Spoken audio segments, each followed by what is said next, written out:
Each day within the United States, there are over 1.2 million shipments of hazardous materials, or hazmat.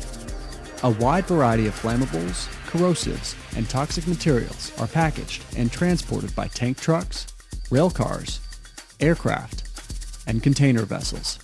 Hazardous materials account for over 28% of all freight tonnage shipped on our waterways each year.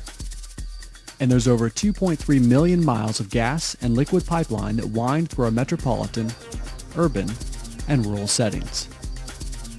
According to the U.S. Department of Transportation, every year, over 3.1 billion tons of hazmat shipments travel through densely populated areas of our nation and through your jurisdictions. Most shipments arrive at their final destination safely and without incident. But incidents will occur, and the time and place will be as unknown to you as the type of transport vehicle involved and the properties of the hazardous material it'll be transporting.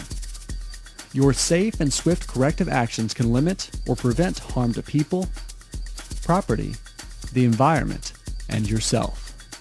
Failure to respond correctly could be catastrophic.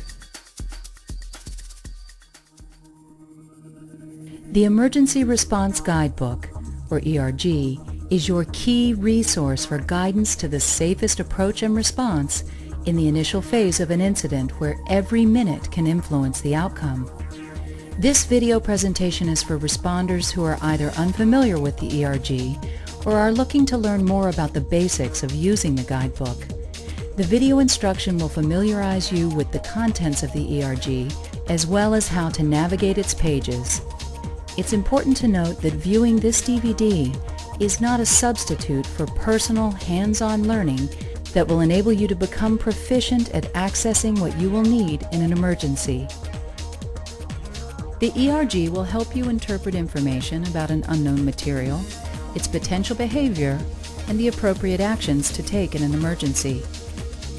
It is your responsibility as a first responder to protect yourself and the public during the initial phase of an incident.